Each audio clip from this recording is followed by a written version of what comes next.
sẽ tân bên mi ram si rong kan nun nak tak sani atwar khâu lâu tiếng in tuk for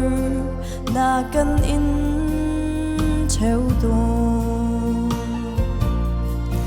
ngày chia nak le cha ai sham na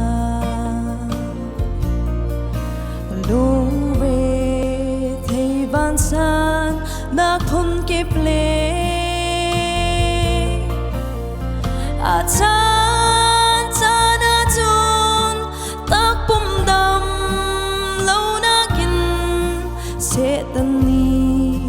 a kan lem theo tung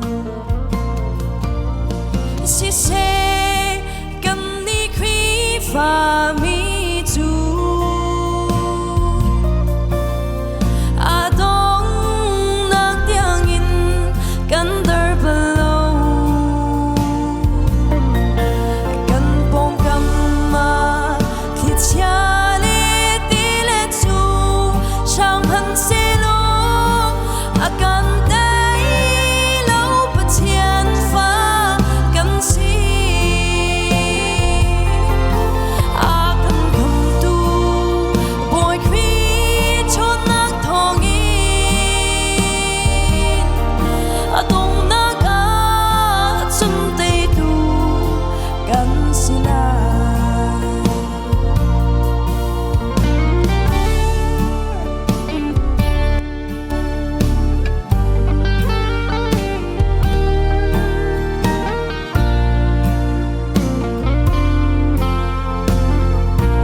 chu căn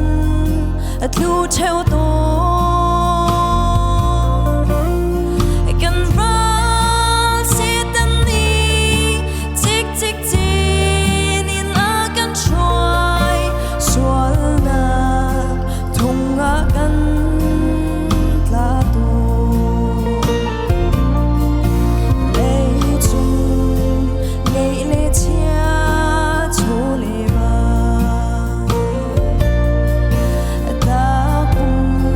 Sanom na khung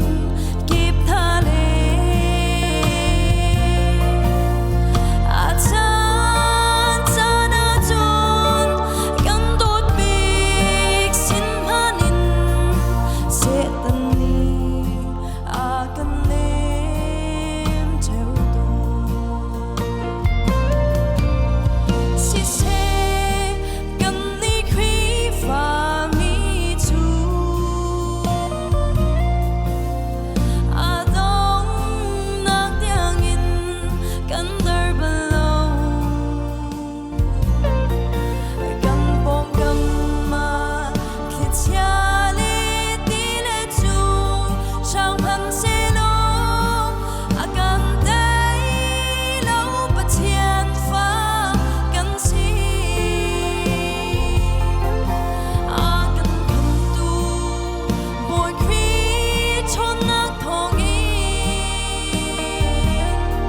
I don't